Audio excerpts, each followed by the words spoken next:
आप सभी का तहे दिल से स्वागत है। कहानियों की इस दुनिया में मैं आपको एक और दिलचस्प किस्सा सुनाने जा रही हूँ। ध्यान से सुनिए और इसका आनंद लीजिए। बहुत समय पहले की बात है। एक राजा था जिसकी 2 रानियां थीं, परंतु दोनों ही निसंतान थी।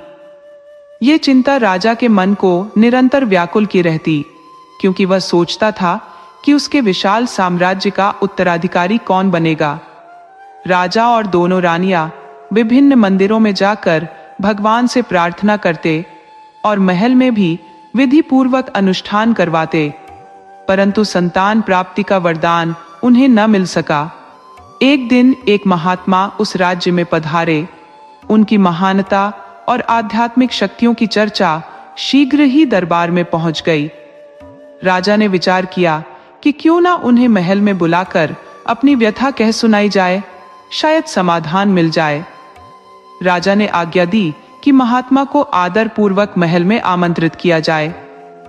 राजा की आज्ञा का तुरंत पालन हुआ और महात्मा जी को महल में बुलाया गया।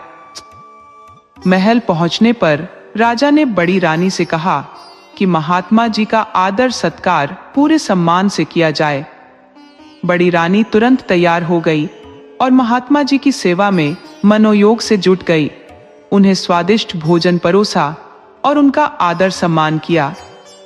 वहीं दूसरी ओर छोटी रानी महात्मा जी के फटे वस्त्रों को देखकर उनसे दूर दूर रही और सेवा करने में आनाकानी करने लगी। उसे अपने रूप रंग का घमंड था और वह महात्मा जी को निम्न दृष्टि से देखती थी। कुछ दिन बाद महात्मा जी जाने की तैयारी करने लगे। जाने से पहले उन्होंने बड़ी रानी के सेवा भाव से प्रसन्न होकर उसे आशीर्वाद दिया। बेटी, तूने मुझे सच्चे मन से सेवा दी है। मैं तुझसे अति प्रसन्न हूं। शीघ्र ही तुम्हारे आंगन में संतानों की किलकारी गूंजेगी। यह आशीर्वाद सुनकर बड़ी रानी बहुत प्रसन्न हुई और सचमुच कुछ ही समय बाद वह गर्भवती हो गई। राजा को जब यह समाचार मिला तो उनका हृदय प्रसन्नता से भर उठा। राज्य भर में भी यह खबर फैल गई कि राजा पिता बनने वाले हैं। प्रजा, जो अपने राजा से अत्यंत प्रेम करती थी, इस शुभ समाचार पर हर्षित हो उठी और जश्न मनाने लगी। बड़ी रानी का मान सम्मान महल में और बढ़ गया और उसकी देखभाल के लिए सेवक सदैव तत्पर रहते। छोटी रानी जब यह देखती कि बड़ी रानी का मान कितना बढ़ गया है, सभी उसकी सेवा में लगे हैं, छोटी रानी मन ही मन सोचती, अब तो बड़ी रानी का मान सम्मान बढ़ा है, पर जब उसके संतान का आगमन होगा तब तो यह महल उसके इर्द गिर्द ही घूमेगा। इसी जलन में उसने एक दुष्ट योजना रची और राजमहल की दाई को बुलवाया। अपनी लालच भरी नजरों में सोने की चमक लिए दाई ने छोटी रानी का साथ देने का वादा किया। समय आने पर बड़ी रानी ने एक सुंदर पुत्र और पुत्री को जन्म दिया, परंतु दाई ने चुपके से नवजात शिशुओं को एक टोकरी में रखकर छोटी रानी के पास पहुंचा दिया और बड़ी रानी के पास 2 भारी पत्थर छोड़ दिए। जब बड़ी रानी को होश आया तो उसने अपने पास पत्थर पड़े देखे और उसकी आंखों में अविश्वास के आंसू छलक उठे, लेकिन उसकी पुकार सुनने वाला वहां कोई नहीं था। भोली भाली रानी इस अन्याय से अनजान थी। जब दाई ने उसे समझाया कि उसने पत्थर को जन्म दिया है, राजा को भी दाई ने यही संदेश पहुंचाया कि रानी ने संतान की जगह पत्थरों को जन्म दिया है। राजा को गुस्सा आया और समाज में अपनी प्रतिष्ठा को लेकर अपमानित महसूस करते हुए उन्होंने तुरंत बड़ी रानी को महल से निकाल दिया और उसे महल के खेतों में काम करने के लिए कह दिया। पूरे राज्य में यह अफवाह फैल गई कि बड़ी रानी ने संतान के रूप में पत्थरों को जन्म दिया है।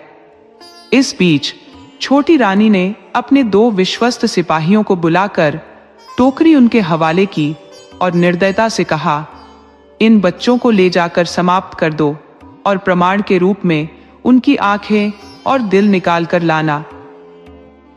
सिपाही टोकरी लेकर जंगल की ओर निकल पड़े। जब उन्होंने टोकरी खोली तो मासूम बच्चों ने आंखें खोलकर मासूम मुस्कान बिखेरी।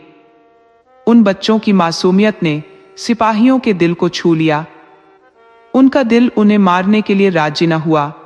उन्होंने बच्चों को जंगल में एक सुरक्षित स्थान पर छोड़ने का निर्णय किया और वहीं एक जानवर को मारकर उसकी आंखें और दिल निकालकर प्रमाण स्वरूप वापस लौट आए ताकि छोटी रानी को संतुष्ट कर सके। जब छोटी रानी ने पूछा कि कार्य पूरा हुआ या नहीं, तो सिपाहियों ने सिर झुकाकर कहा, हाँ रानी जी, सब हो गया। प्रमाण स्वरूप उन्होंने जानवर की आंखें और दिल रानी को सौंप दिए और रानी ने उन्हें पकाकर खा लिया। इधर बड़ी रानी दिन भर खेतों में कौवे भगाती और रात को ईश्वर की आराधना करती।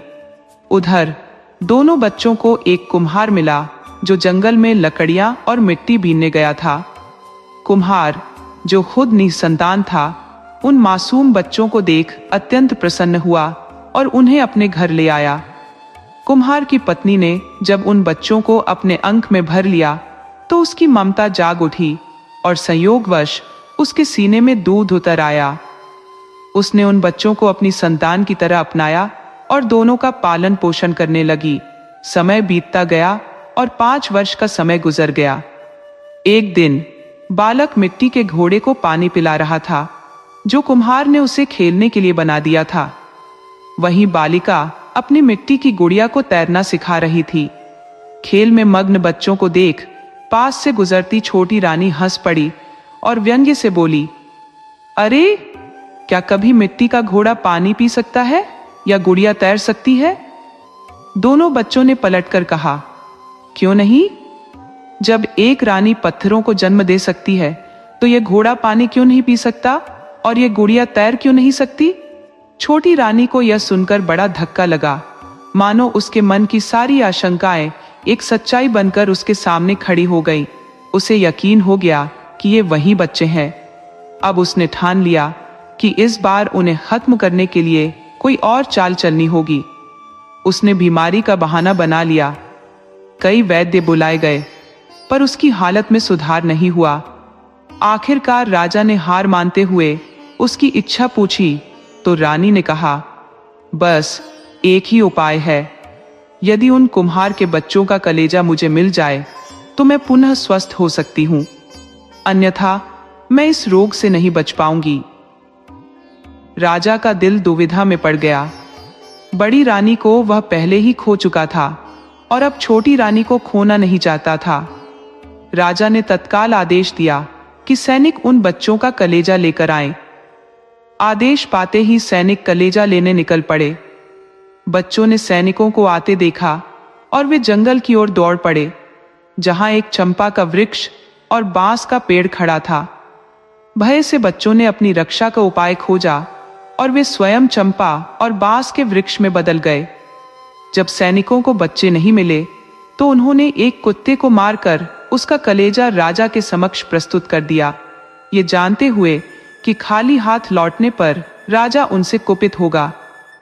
रानी ने कलेजे को पकाकर खाया और जल्दी ही स्वस्थ हो गई। कुछ समय पश्चात पूजा के लिए फूलों की आवश्यकता होने पर रानी ने सैनिकों को जंगल से फूल लाने भेजा। जंगल में सैनिकों ने देखा कि चंपा के वृक्ष पर खूबसूरत फूल खिले हैं और पास ही बांस का ऊंचा झाड़ है।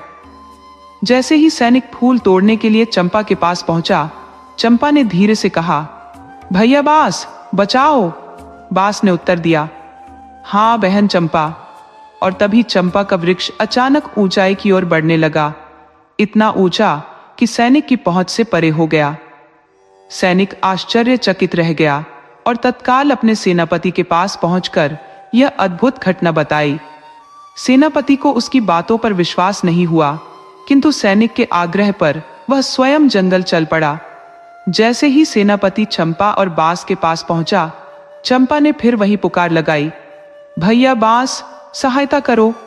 और बांस ने आश्वासन दिया, डरो मत बहन चंपा।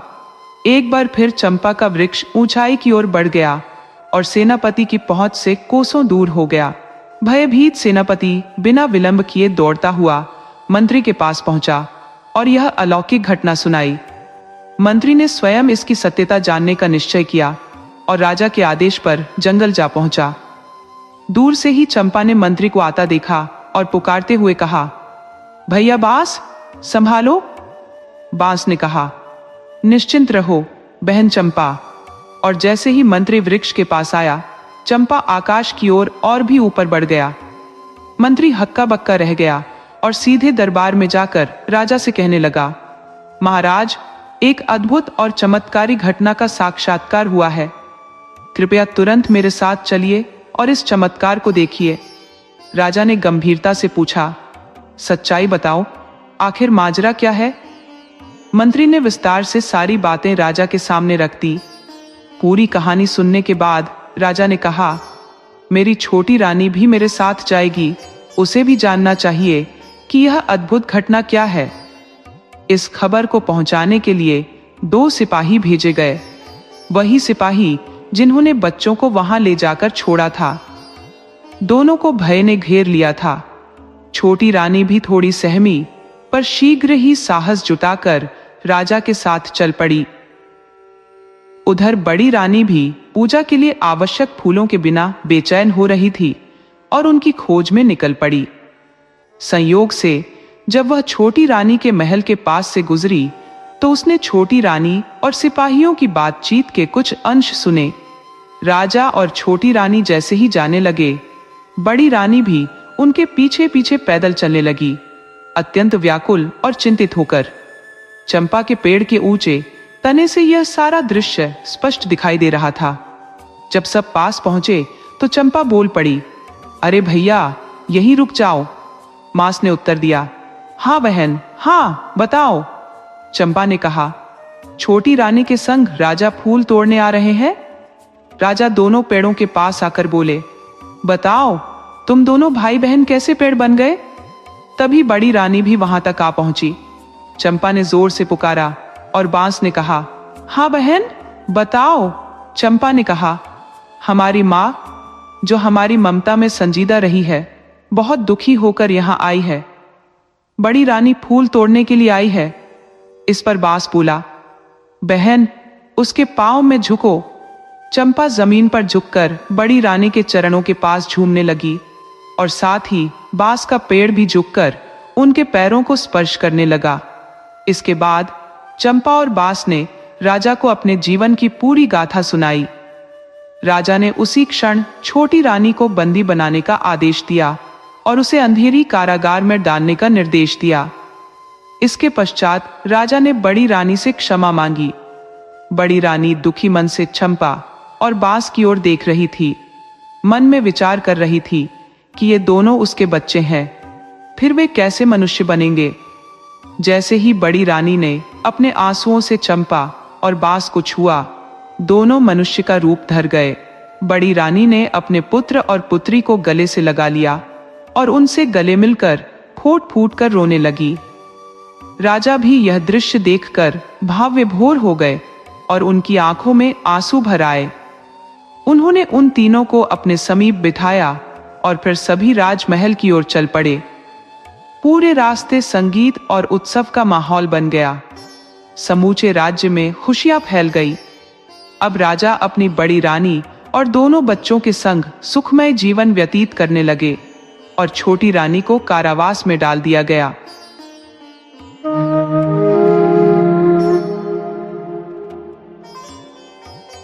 एक पति पत्नी थे जो बेहद गरीब थे।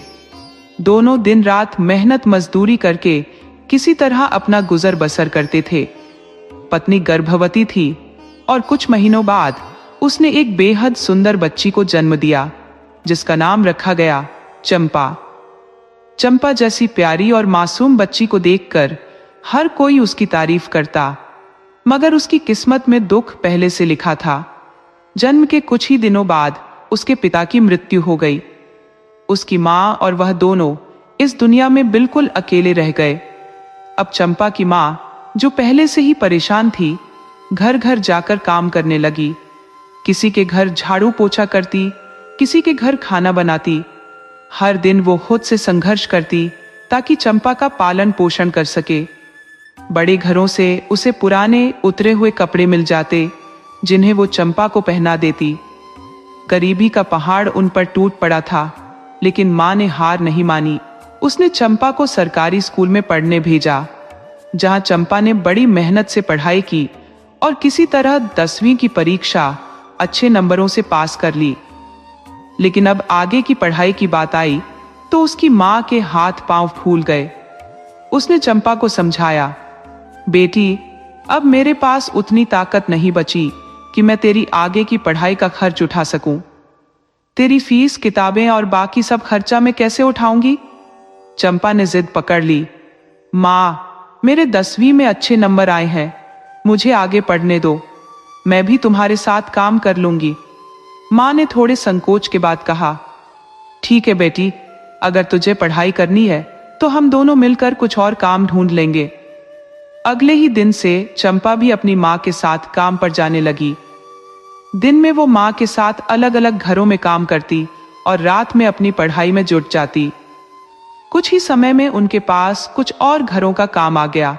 अब मां बेटी अलग अलग काम पर जाने लगी। धीरे धीरे चंपा को एहसास होने लगा कि चाहे बाप की उम्र का मर्द हो या जवान लड़का, सबकी नजरें उस पर ठहरी रहती थी। उसे यह सब बहुत अजीब लगने लगा। एक दिन उसने अपनी मां से कहा, मां, मैं ये काम अब और नहीं कर पाऊंगी। मां ने चिंतित होकर पूछा, क्या हुआ बेटी, किसी ने कुछ कहा है क्या? चंपा बोली, नहीं मां, किसी ने कुछ नहीं कहा, लेकिन अब ये काम मुझसे नहीं होगा। मां ने भारी मन से कहा, बेटी, मैं तो पहले से नहीं चाहती थी कि तू ये काम करे, पर तूने ही जिद की थी। चंपा ने दृढ़ता से कहा, हाँ मां, पर अब मैं कोई और रास्ता ढूंढ लूंगी पैसे कमाने का। मां ने सर हिलाते हुए कहा, ठीक है बेटी, जैसा तुझे सही लगे वैसा कर। अब चंपा ने मोहल्ले के घरों में जाकर ट्यूशन पढ़ाने की बात शुरू कर दी। धीरे धीरे उसे छोटे बच्चों के ट्यूशन पढ़ाने का काम मिलने लगा। वह 7वीं और 8वीं कक्षा के बच्चों को पढ़ाने लगी, जिससे उसे हर महीने कुछ पैसे मिलने लगे। चंपा का पढ़ाने का तरीका इतना अच्छा था कि उसके स्टूडेंट्स की संख्या धीरे धीरे बढ़ने लगी। हालांकि यहां भी उसे एक समस्या का सामना करना पड़ा। समाज की वही नजरें जो पहले उसे काम के दौरान परेशान करती थी, अब भी उसका पीछा नहीं छोड़ रही थी। लेकिन अब चंपा ने ठान लिया था कि वह इन मुश्किलों से डर कर पीछे नहीं हटेगी। उसे अपने और अपनी मां के बेहतर भविष्य के लिए लड़ना था। चंपा का पढ़ाने का तरीका सबको बहुत पसंद आने लगा।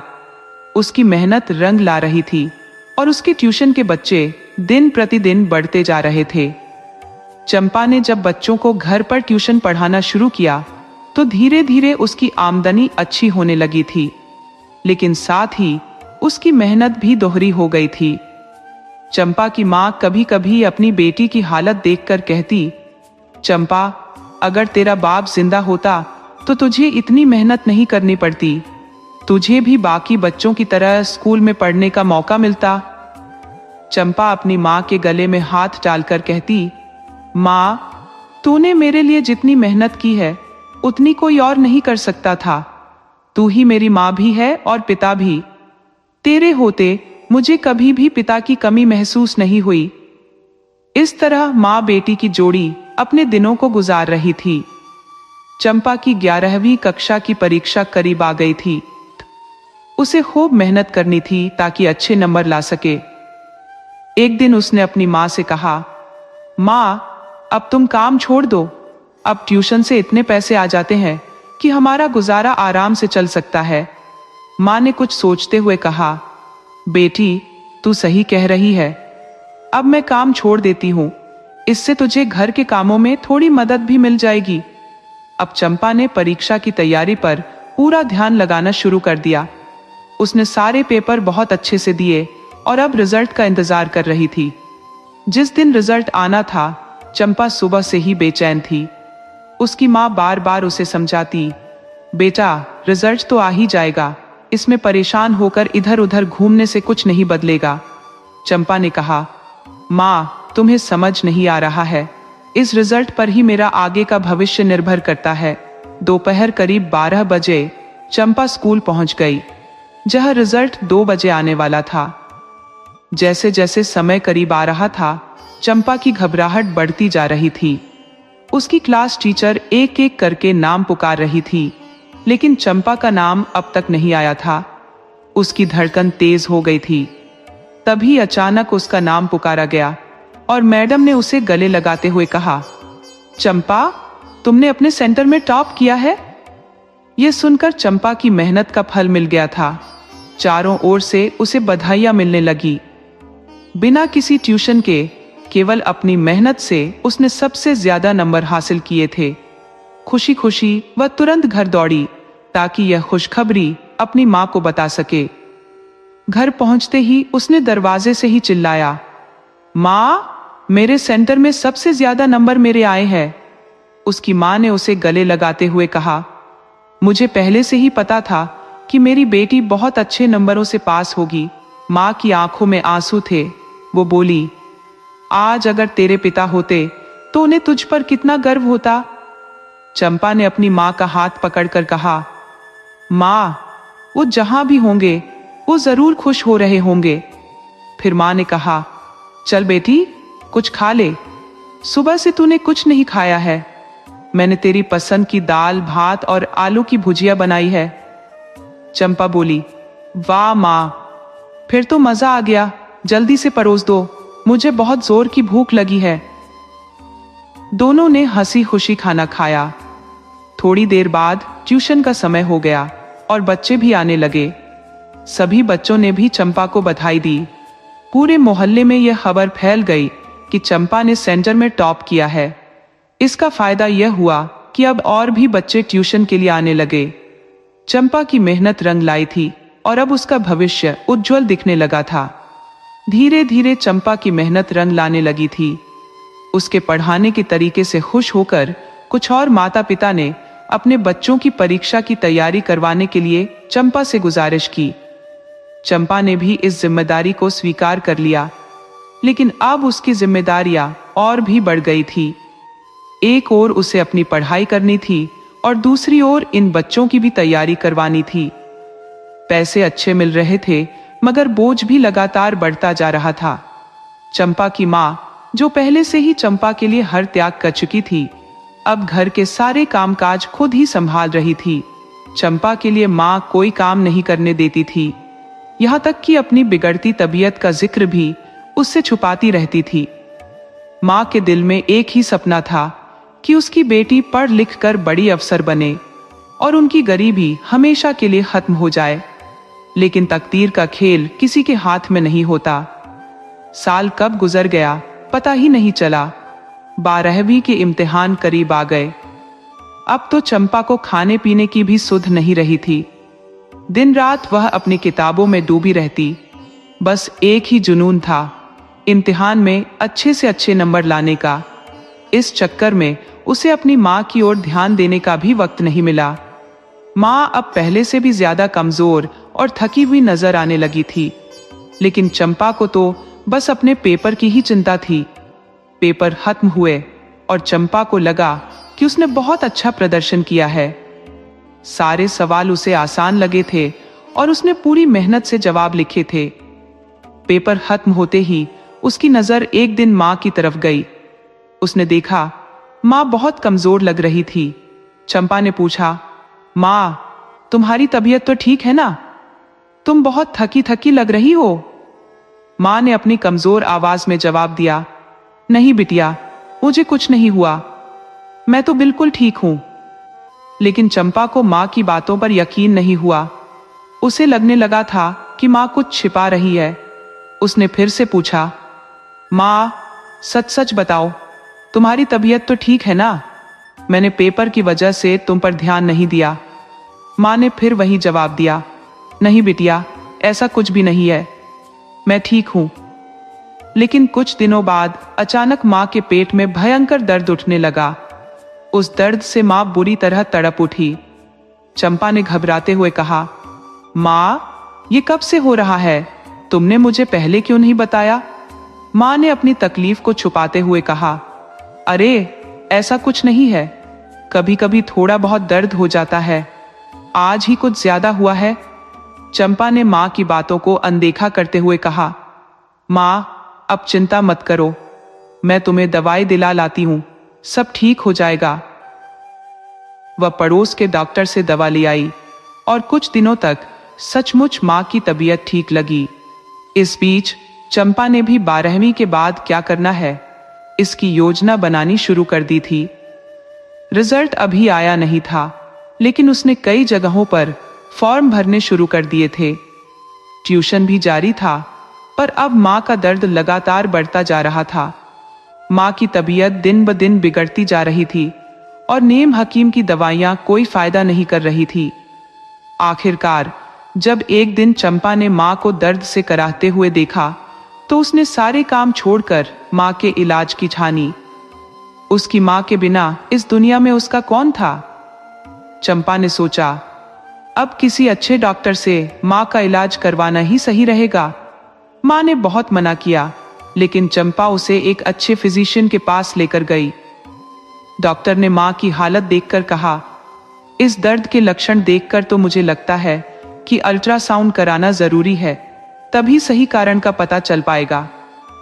अल्ट्रासाउंड का खर्च कोई 2000 रुपए होगा और मेरी फीस 1000 रुपए है। चंपा ने तुरंत कहा, ठीक है डॉक्टर साहब, मैं कल माँ को लेकर आऊंगी। माँ के चेहरे पर पैसे की चिंता साफ छलक रही थी, लेकिन इस बार चंपा ने ठान लिया था कि वह अपनी माँ की जान बचाने के लिए कुछ भी करेगी। चंपा, ये बड़े डॉक्टर तो जैसे लूटने के लिए ही बैठे हैं, हम कहीं और इलाज करा लेंगे, माँ ने कहा। लेकिन चंपा ने माँ की बात को नजरअंदाज करते हुए दृढ़ता से कहा, माँ, तुम्हारी सेहत से बढ़कर मेरे लिए कुछ नहीं है। अब जो डॉक्टर साहब कहेंगे वही करेंगे। चंपा समझदार थी, उसने माँ की बीमारी की गंभीरता को महसूस कर लिया था। वो जानती थी कि माँ कितना भी मना कर ले, लेकिन अल्ट्रासाउंड कराना जरूरी था। उसे चिंता थी कि कहीं माँ को कोई गंभीर बीमारी ना हो। डॉक्टर की चिंता भरी आंखों ने उसकी बेचैनी और बढ़ा दी थी। रात भर भगवान से प्रार्थना करते हुए वह बस यही चाह रही थी कि सब कुछ ठीक हो जाए। दूसरी ओर उसकी माँ पैसों की चिंता में डूबी हुई थी। उसकी मेहनत से कमाई गई रकम डॉक्टर की फीस और टेस्ट पर खर्च हो जाएगी। यही सोच सोचकर माँ की रात आंखों में ही कट गई। सुबह जब दोनों की आंखें सूजी हुई थी, चंपा ने कहा, माँ, तुमने रात भर ठीक से सोया नहीं है ना? माँ ने थकी हुई आवाज में कहा, बिटिया, मुझे पैसों की फिक्र हो रही थी। इतनी मेहनत से जो पैसे जमा होते हैं वो डॉक्टर साहब एक पल में ही ले लेंगे। चंपा ने माँ को सांत्वना देते हुए कहा, माँ, पैसों की चिंता छोड़ो, हमें पहले ये तो पता चले कि तुम्हारे पेट में दर्द क्यों हो रहा है, तभी सही इलाज हो सकेगा। दोनों तैयार होकर डॉक्टर के क्लिनिक पहुंची। डॉक्टर ने अल्ट्रासाउंड की तैयारी शुरू कर दी थी। चंपा घबराई हुई माँ को दिलासा देती रही, माँ, सब कुछ ठीक होगा, बस कुछ ही देर की बात है। डॉक्टर माँ को अंदर ले गए और चंपा रिसेप्शन पर बैठकर इंतजार करने लगी। उसके मन में तरह तरह के ख्याल आ रहे थे, न जाने कौन सी बीमारी है माँ को। अचानक एक नर्स आई और बोली, मैडम, डॉक्टर साहब ने आपको बुलाया है। घबराई हुई चंपा नर्स के साथ डॉक्टर के केबिन में चली गई। डॉक्टर ने उसे बैठने का इशारा किया। चंपा का दिल जोर जोर से धड़क रहा था। उसने डरते हुए पूछा, डॉक्टर साहब, आपको माँ के पेट में दर्द की वजह तो पता चल गई होगी? डॉक्टर ने गंभीरता से कहा, बेटी, घबराओ मत, ध्यान से सुनो। तुम्हारी माँ के पेट में दर्द उनकी उम्र के कारण हो रहा है। हम इसे ऑपरेशन के जरिए ठीक कर सकते हैं, लेकिन पहले हमें इसका एक सैंपल लेकर जांच के लिए भेजना होगा। उससे ही पता चलेगा कि किस प्रकार का ट्यूमर है। चंपा ने थोड़ी हिचकिचाहट के साथ कहा, जैसा आप ठीक समझे डॉक्टर साहब। डॉक्टर ने कहा, 2 दिन बाद अपनी माँ को जांच के लिए ले आना, तब तक इन्हें दवाइयां समय पर देती रहना। जैसे ही चंपा बाहर जाने लगी, उसे याद आया कि इस सब का खर्च कितना होगा। उसने हिम्मत करके डॉक्टर से पूछा, डॉक्टर साहब, इसका खर्च कितना आएगा? डॉक्टर ने जवाब दिया, अभी तो 20,000 रुपए लगेंगे। चंपा ने बुझे मन से सिर हिलाया और बाहर निकल आई। बाहर माँ बैठी उसका इंतजार कर रही थी। माँ ने उसे देखकर कहा, मैंने कहा था ना, मुझे कोई बीमारी नहीं है, अब हम यहाँ नहीं आएंगे। विचारों में डूबी चंपा चुपचाप खड़ी रही। माँ ने उसका चेहरा देखा और पूछा, बेटी, डॉक्टर ने कुछ कहा क्या? चंपा ने अनमने से स्वर में कहा, नहीं माँ, कुछ खास नहीं। जब वो घर पहुंची तो ट्यूशन के बच्चे पहले से ही इंतजार कर रहे थे, लेकिन उस दिन चंपा का पढ़ाने का बिल्कुल मन नहीं था। उसने माँ को चाय दी और खुद एक किताब लेकर बैठ गई, लेकिन मन पढ़ाई में नहीं लग रहा था। उसके दिमाग में बस 20,000 रुपए की चिंता घूम रही थी। बैंक में बस इतने ही पैसे बचे थे, आगे क्या होगा उस समझ नहीं पा रही थी। अगले 2 दिन तक उसने माँ को डॉक्टर के पास ले जाने के लिए मना लिया। ऑपरेशन करीब 2 घंटे तक चला। माँ पर अभी भी एनेस्थीसिया का असर था, वो गहरी नींद में बेसुध थी। इतने में चंपा डॉक्टर से आगे के ट्यूमर के ऑपरेशन का खर्च पूछने लगी। जो डॉक्टर ने बताया उसे सुनते ही चंपा के होश उड़ गए। डॉक्टर ने बताया कि प्राइवेट हॉस्पिटल में ऑपरेशन का खर्च 3 से 4 लाख रुपए होगा। अगर तुम सरकारी अस्पताल में जाओगी तो भी 1 से 1.25 लाख रुपए का खर्चा आएगा। माँ की होश में आने पर चंपा उसे सहारा देकर घर ले आई। माँ को बिस्तर पर लिटाते हुए उसके मन में एक ही सवाल था, पैसे कहाँ से आएंगे? डॉक्टर ने रिपोर्ट के आने में 15 दिन का वक्त बताया था और तब तक उसे पैसों का इंतजाम करना था। चंपा सोच रही थी, इतने पैसों का इंतजाम कैसे करूंगी? कितनी ट्यूशन भी पढ़ा लूं, उससे 30-40 हजार रुपए से ज्यादा कहां से जुटेंगे? एडवांस मांगो तो क्या इतना मिलेगा? इसी सोच विचार में 1 हफ्ता बीत गया। उसकी पढ़ाई की तैयारी पीछे छूट गई थी और माँ की हालत देखकर चंपा का दिल भी टूट रहा था। माँ उसे परेशान देखकर कुछ कहती तो नहीं थी, पर अंदर से उसका कलेजा कांपता था। फिर एक दिन डॉक्टर का फोन आया। उन्होंने कहा, तुरंत क्लिनिक पर आओ, तुम्हारी माँ की रिपोर्ट आ गई है। चंपा परेशान हो गई, भागते भागते डॉक्टर के पास पहुंची। जब वह डॉक्टर के केबिन में दाखिल हुई तो उसकी सांसें तेज चल रही थी। डॉक्टर ने उसे बैठने का इशारा किया और पानी मंगवाया। चंपा ने हड़बड़ी में पूछा, डॉक्टर साहब, क्या हुआ? इतनी जल्दी बुलाने का क्या कारण है? रिपोर्ट में कुछ गड़बड़ी तो नहीं है? डॉक्टर ने उसे धैर्य से पानी पीने को कहा। बेटी, पहले पानी पी लो, फिर बात करते हैं। चंपा ने गिलास उठाया और एक ही सांस में सारा पानी पी लिया। फिर उसने डॉक्टर को घबराई नजरों से देखा। डॉक्टर ने कहना शुरू किया, बेटी, ऊपर वाला अगर मुसीबत देता है तो उसे सहने की ताकत भी देता है। तुम्हारी माँ की रिपोर्ट अच्छी नहीं आई है, लेकिन इसका मतलब ये नहीं कि इलाज नहीं हो सकता। तुम्हारी माँ के पेट में कैंसर का ट्यूमर है और वो अब दूसरे स्टेज पर पहुंच चुका है। ये सुनते ही चंपा की आंखों से आंसू निकल आए, मगर उसके मुंह से एक शब्द भी नहीं निकला।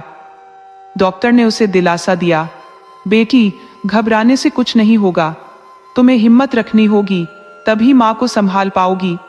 मैंने सरकारी अस्पताल के कैंसर विभाग से बात कर ली है, तुम्हें माँ को वहां भर्ती कराना होगा। पैसों का इंतजाम करना मुश्किल होगा, पर मैं भी मदद करूंगा। भगवान ने चाहा तो सब ठीक हो जाएगा। चंपा बस सिर हिला पाई, उसके शब्द जैसे गले में अटक गए थे।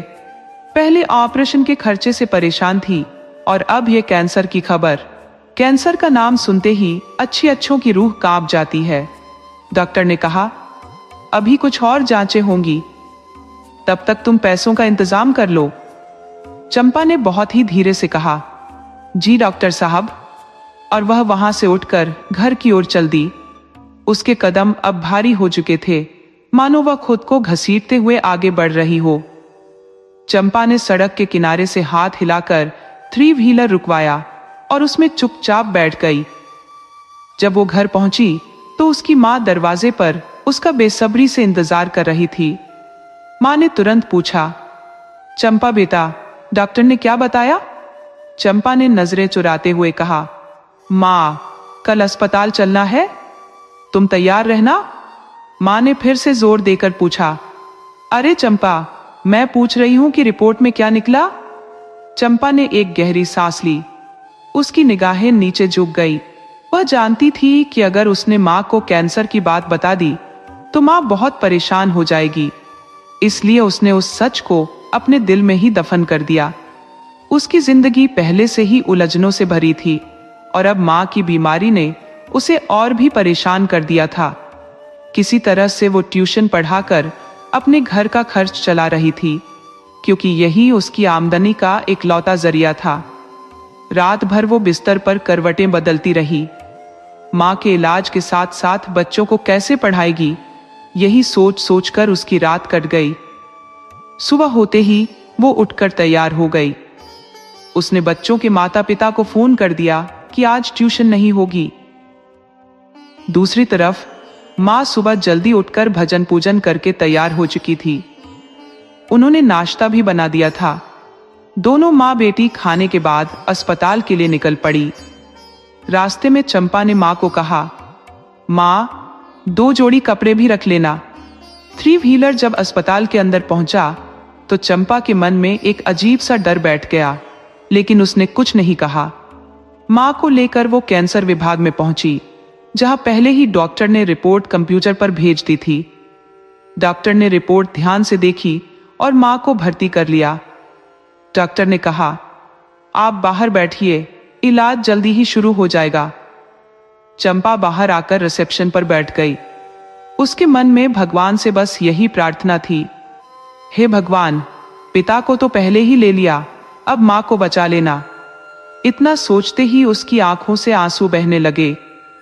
वैसे अस्पतालों में रोते बिलखते लोग अक्सर होते हैं तो कोई ध्यान नहीं देता, लेकिन वहां एक युवक खड़ा था जिसने चंपा को गौर से देखा। चंपा को इस बात का बिल्कुल अंदाजा नहीं था कि कोई उसकी तकलीफ को देख रहा है।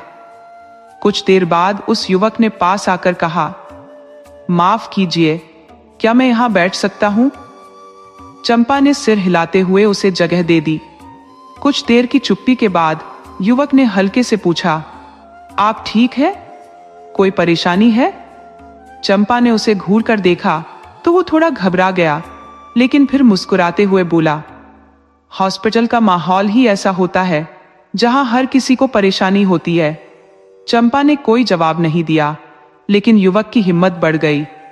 उसने अपनी बात जारी रखी, आप देखिए, मैं भी कितनी बड़ी मुसीबत में हूं, कोई रास्ता नहीं सूझ रहा।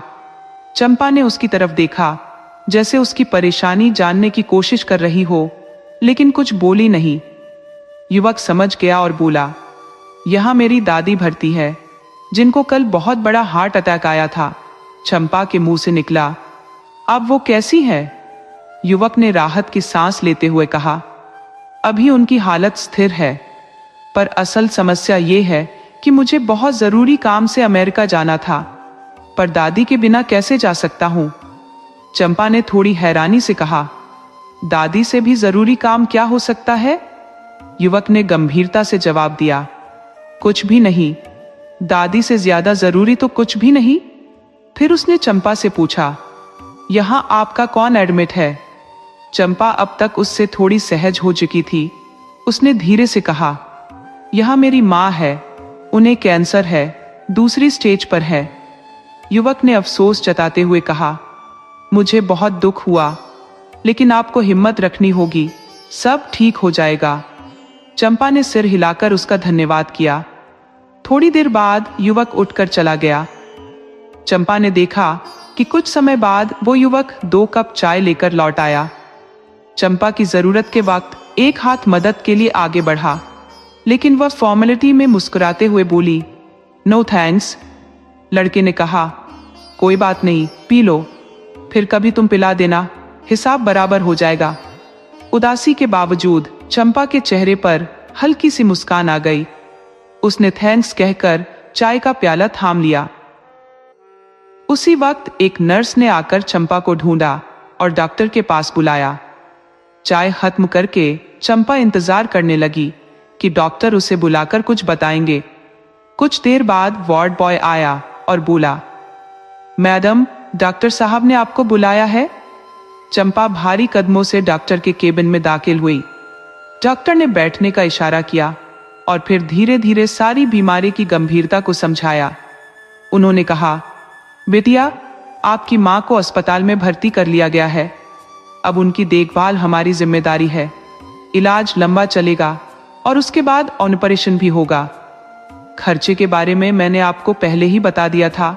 प्राइवेट अस्पताल की तुलना में यहाँ खर्चा काफी कम होगा। चंपा ने डॉक्टर से पूछा, कितना खर्च आएगा डॉक्टर साहब? डॉक्टर ने बताया, लगभग 2 लाख रुपए। चंपा ने धीरे से कहा, डॉक्टर साहब, क्या मैं माँ से एक बार मिल सकती हूँ? डॉक्टर ने हामी भरते हुए कहा, हाँ बिल्कुल, जाओ मिल लो। चंपा वार्ड में माँ से मिलने पहुंची। माँ पहले से ही उसका इंतजार कर रही थी। माँ ने बिलखते हुए कहा, चंपा, मैं यहाँ तेरे बिना नहीं रह पाऊंगी। चंपा ने अपने आंसू रोककर माँ के गले लगते हुए कहा, माँ, बस कुछ ही दिनों की बात है। ऑपरेशन के बाद तुम घर लौट आओगी। मैं रोज तुम्हारे पास आऊंगी और ट्यूशन भी पढ़ा लूंगी। सब हो जाएगा माँ। माँ के सामने जो आंसू चंपा ने रोके थे, वे बाहर निकलते ही छलक पड़े। वह भारी कदमों से हॉस्पिटल से बाहर आई और घर की ओर चल दी। दिल में लगातार माँ की चिंता थी। उसे बार बार यही ख्याल आ रहा था कि क्या हॉस्पिटल में माँ की ठीक से देखभाल हो रही होगी। उस दिन चंपा का कुछ भी करने का मन नहीं हो रहा था। खाना भी नहीं खाया। तभी पड़ोस की भाभी, जिनका बेटा चंपा से पढ़ाई करता था, आई और उसकी माँ का हालचाल पूछने लगी। उन्होंने जब देखा कि चंपा ने खाना नहीं खाया है, तो अपने साथ लाया हुआ टिफिन निकालकर उसे खाने को कहा। चंपा ने मना किया, मगर भाभी ने उसे समझाते हुए कहा, अगर तुम नहीं खाओगी तो माँ की देखभाल कैसे करोगी? पड़ोसी ही पड़ोसी के काम आते हैं। कोई भी दिक्कत हो तो मुझे बताने से झिझकना मत। फिर भाभी चली गई और थोड़ी देर में ट्यूशन के बच्चे आ गए। चंपा उन्हें पढ़ाने में लग गई। समय धीरे धीरे बीतने लगा, लेकिन हॉस्पिटल का मिलने का समय खत्म हो चुका था। चंपा माँ से मिलने की सोच रही थी, मगर अब कोई फायदा नहीं था। उसे अगले दिन ही जाना होगा। रात भर उसके मन में यही उधेड़-बुन चलती रही। इतना पैसा कहाँ से आएगा? सुबह होते ही चंपा जल्दी जल्दी उठी, नाश्ता बनाया और माँ के लिए सब कुछ तैयार करके रख दिया। फिर वह फटाफट हॉस्पिटल की ओर निकल पड़ी। जब हॉस्पिटल पहुंची तो रिसेप्शन पर उसे रोक दिया गया। गार्ड ने कहा, मैडम, अभी मिलने का समय नहीं हुआ है। चंपा ने घड़ी देखी, अभी 8 ही बजे थे। उसने मुस्कुराते हुए कहा, मुझे तो वक्त का ध्यान ही नहीं रहा। वह फिर से उसी बेंच पर जाकर बैठ गई जहां वह पहले बैठी थी। उसके मन में सवाल उठने लगे, 1 घंटा कैसे कटेगा? अभी बस 15 मिनट ही बीते थे। तभी कल वाला लड़का सामने से आता दिखाई दिया। उसने चंपा से कहा, मेरा नाम श्रीकांत है और मैं यूएसए में एक मल्टीनेशनल कंपनी में काम करता हूँ। आपका नाम क्या है? चंपा को उससे बात करके अच्छा लगा और समय भी अच्छे से कट गया। उसने कहा, मेरा नाम चंपा है। मैं 12th क्लास की स्टूडेंट हूँ। अभी अभी एग्जाम दिए हैं। श्रीकांत ने पूछा, आपके घर में कौन कौन है? चंपा ने कहा, मैं और मेरी माँ। पिताजी मेरे जन्म के कुछ दिन बाद ही एक एक्सीडेंट में चल बसे थे। श्रीकांत ने कहा, यह तो बहुत बड़ी त्रासदी हुई।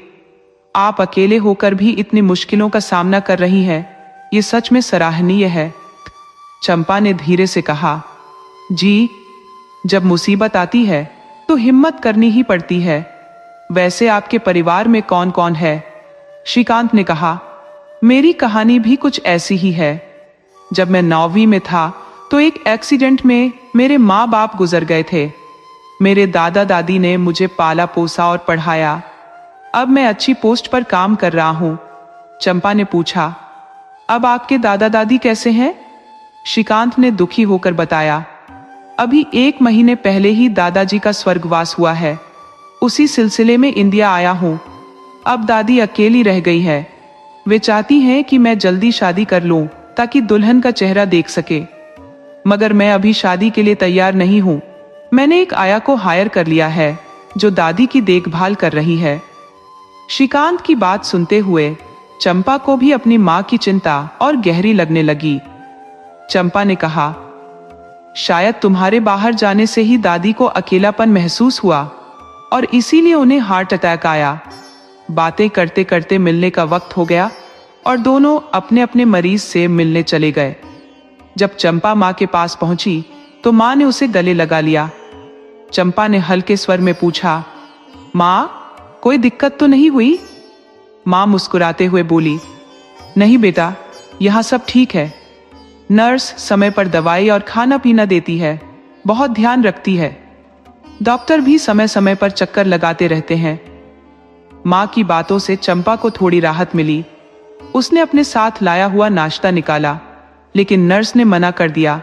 यह पेशेंट को उनकी बीमारी के हिसाब से खाना दिया जाता है, घर का खाना अलाउड नहीं है। चंपा ने नाश्ता वापस रख दिया और माँ से बातें करने लगी। माँ ने उसे बताया, यहाँ बगल वाले बेड पर नीना नाम की महिला है। कल उससे काफी बात हुई। उसका स्वभाव बहुत अच्छा है, लेकिन सामने वाली महिला तो बड़ी नकछड़ी है। चंपा हंस पड़ी और बोली, माँ, यहां भी मोहल्ले वाली बातें शुरू कर दी?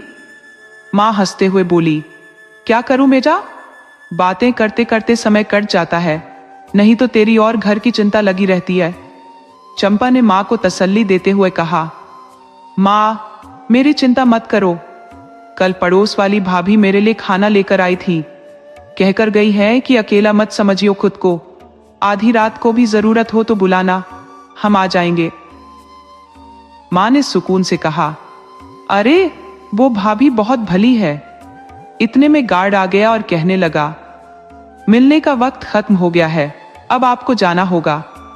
चंपा ने उठते हुए माँ से कहा, माँ, कल फिर इसी वक्त आऊंगी। बाहर आते ही उसने देखा कि श्रीकांत उसका इंतजार कर रहा था। उसने चंपा को देखते ही पूछा, चंपा, अब माँ कैसी है? चंपा ने मुस्कुराते हुए कहा, आज माँ काफी रिलैक्स है। और आपकी दादी कैसी है? श्रीकांत ने जवाब दिया, दादी अब डॉक्टरों की निगरानी में है, पहले से काफी ठीक है। फिर श्रीकांत ने कहा, चलो कहीं चलकर कॉफी पीते हैं, भूख भी लग रही है। सुबह बिना कुछ खाए निकला था। चंपा ने कहा, मुझे दोपहर 2 बजे तक घर पहुंचना जरूरी है। श्रीकांत ने हैरान होकर पूछा, ऐसा क्या काम है जो 2 बजे तक घर पहुंचना जरूरी है? चंपा ने समझाते हुए कहा, मेरे पास ट्यूशन के बच्चे पढ़ने आते हैं, उसी से मेरी रोजी रोटी चलती है। श्रीकांत ने उत्सुकता से पूछा, अच्छा, कितनी कमाई हो जाती है ट्यूशन से? चंपा ने गहरी सांस लेते हुए कहा, मेरी पढ़ाई और खाने पीने का खर्चा निकल आता है, लेकिन माँ की बीमारी का खर्चा बहुत ज्यादा है। श्रीकांत ने गंभीर होकर पूछा, कितना खर्च आएगा? चंपा ने चिंता भरे स्वर में कहा, करीब 2 लाख रुपए। कुछ पैसों का इंतजाम मैंने बच्चों के पेरेंट्स से एडवांस लेकर कर लिया, लेकिन आगे का सोचना है। बातें करते करते दोनों एक कॉफी हाउस में पहुंचे। कार पार्क करके पहले से बुक की गई टेबल पर जाकर बैठ गए। श्रीकांत ने कुर्सी सरकाई और बैठते हुए पूछा, चंपा, तुम क्या लोगी? चंपा ने हंसते हुए कहा, पहले ये आप कहना बंद कीजिए, मैं आपसे बहुत छोटी हूं। श्रीकांत ने मुस्कुराते हुए कहा, अच्छा बाबा, अब से तुम ही कहूंगा। फिर श्रीकांत ने वेटर को बुलाया और 2 कॉफी और 2 डोसे का ऑर्डर दे दिया। बातों का सिलसिला फिर से शुरू हो गया। चंपा ने पूछा, दादी से आपकी बात हुई? श्रीकांत ने कहा, हाँ, लेकिन बहुत कम समय के लिए। डॉक्टर ने ज्यादा बात करने से मना किया है। चंपा सोचते हुए बोली, जब मैंने अपनी माँ को अस्पताल में एडमिट कराया था, तब भी मेरा मन घर में बिल्कुल नहीं लगता था। अब भी नहीं लग रहा, पर आज माँ से मिलकर मन को तसल्ली मिली है। श्रीकांत ने उसकी तरफ देखते हुए कहा, सच कह रही हो चंपा, तुम खुश हो तो हम भी खुश रहते हैं। इतने में ही वेटर ने खाना लाकर टेबल पर रख दिया और दोनों चुप हो गए। खाना खत्म होते ही दोनों ने कॉफी ऑर्डर की। अब वक्त हो चुका था कि चंपा घर लौटे। उसने कहा, श्रीकांत जी, अब मुझे चलना चाहिए। डिनर और कॉफी के लिए धन्यवाद। श्रीकांत मुस्कुराते हुए बोला, पहले तो ये जी हटाओ, ऐसा लगता है जैसे तुमने मुझे बूढ़ा बना दिया हो। फिर हंसते हुए बोला, थैंक यू का भी कोई चक्कर नहीं, हम रोज ही मिलने वाले हैं। जब मौका मिले तुम किसी दिन मुझे खिला देना। चंपा मुस्कुरा दी। श्रीकांत ने कहा, चलो मैं तुम्हें छोड़ देता हूं।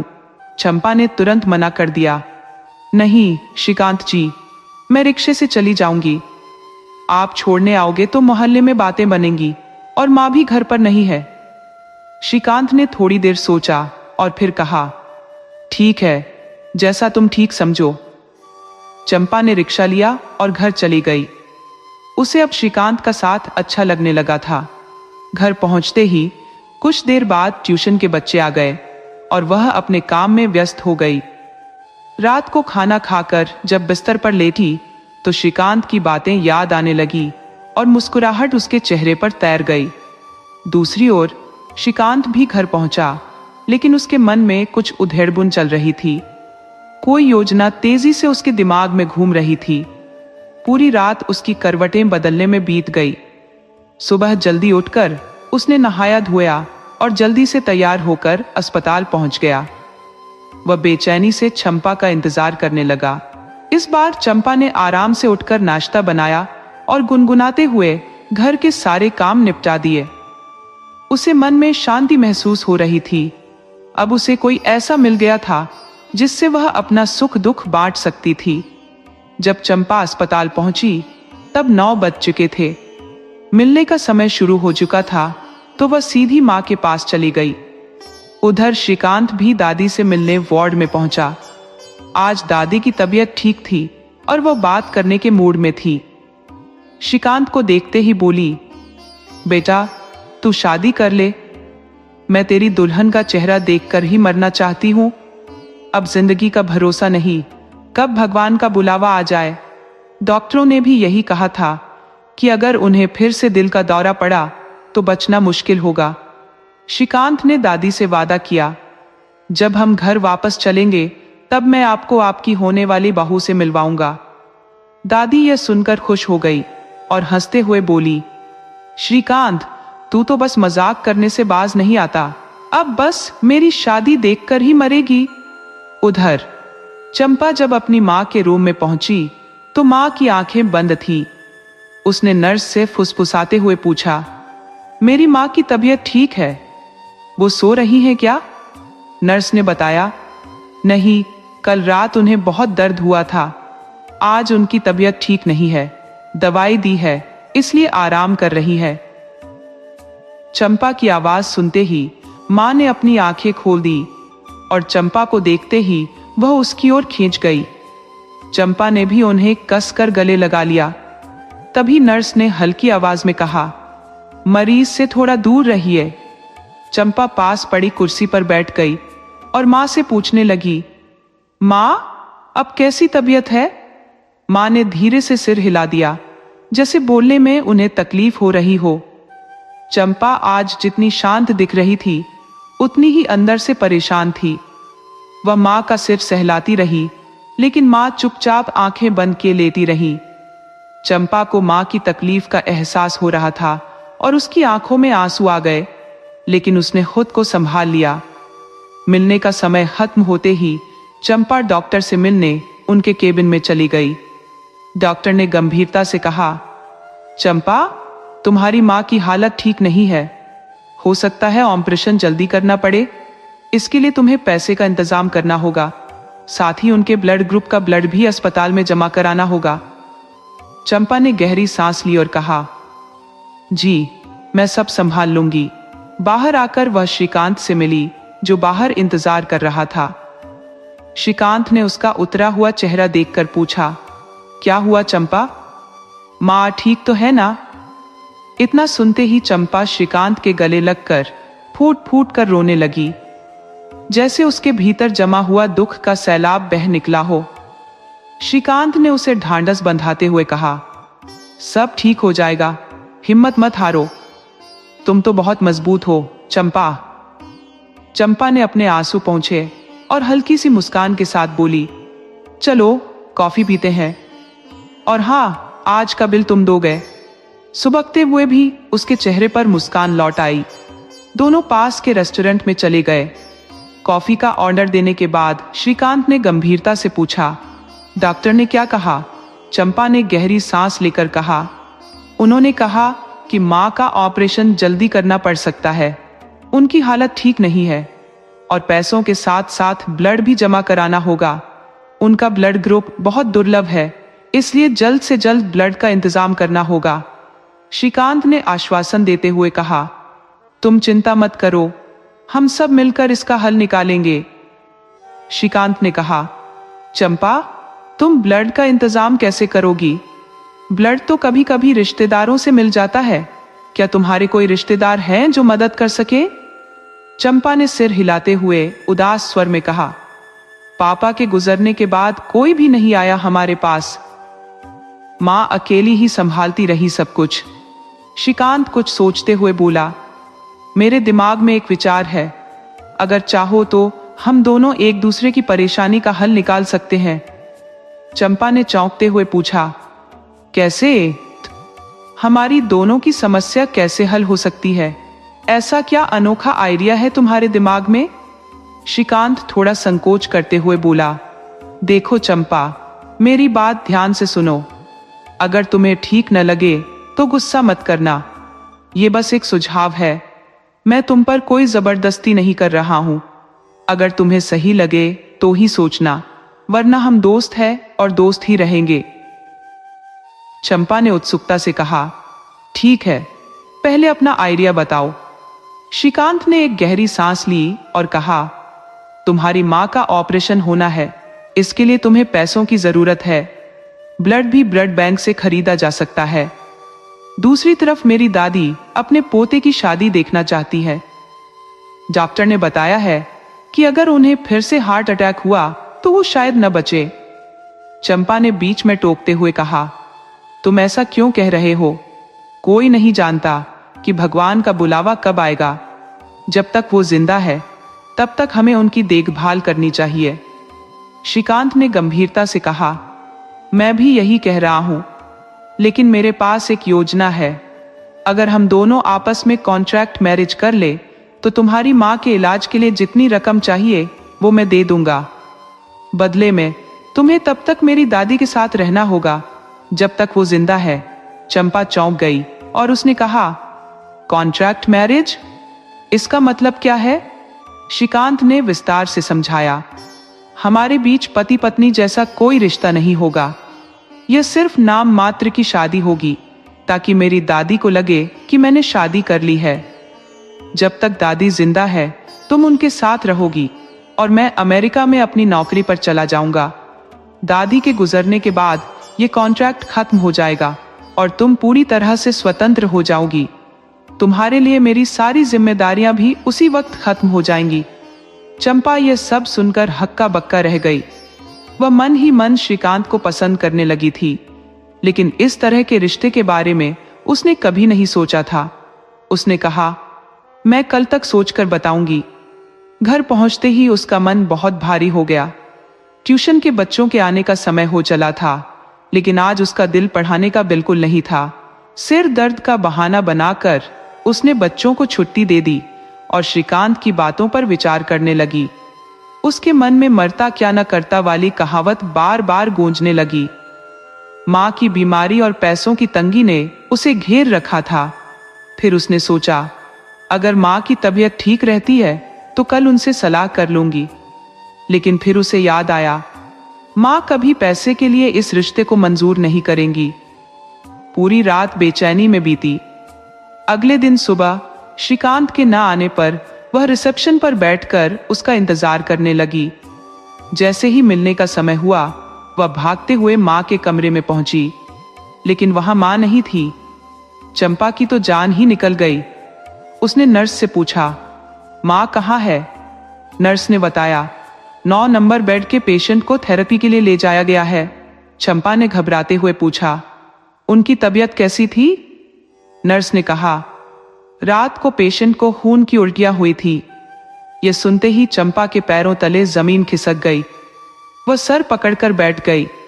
नर्स ने कहा, जब पेशेंट को वापस लाएंगे तब आपको बुला लेंगे।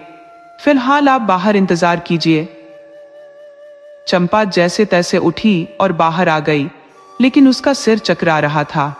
वह गिरने ही वाली थी कि तभी श्रीकांत ने लपक कर उसे संभाल लिया। श्रीकांत ने चिंतित होकर पूछा, क्या हुआ चंपा? माँ की तबीयत तो ठीक है ना? चंपा की आंखों से आंसू बहने लगे। वह बोली, रात को माँ को खून की उल्टियां हुई थी। वो अभी अपने बेड पर नहीं है, उन्हें थेरेपी के लिए ले जाया गया है। श्रीकांत ने उसे दिलासा देते हुए कहा, तुम घबराओ मत, डॉक्टर्स देखभाल कर रहे हैं, सब ठीक हो जाएगा। चंपा ने आंसुओं से भरी आंखों से कहा, श्रीकांत, माँ के बिना मेरा इस दुनिया में कोई नहीं है। अगर उन्हें कुछ हो गया तो मैं कैसे जीऊंगी? श्रीकांत ने उसके कंधे पर हाथ रखते हुए कहा, हिम्मत रखो चंपा, सब ठीक हो जाएगा, बस थोड़ा सब्र करो। थोड़ी देर बाद नर्स आई और बोली, अब आप मरीज से मिल सकती हैं। चंपा जैसे ही यह सुना, वो लगभग दौड़ती हुई अंदर चली गई। पीछे पीछे श्रीकांत भी उसके साथ था। माँ बिस्तर पर लेटी उनका इंतजार कर रही थी। जब माँ ने चंपा को देखा तो उसके चेहरे पर एक थकी हुई मुस्कान उभर आई।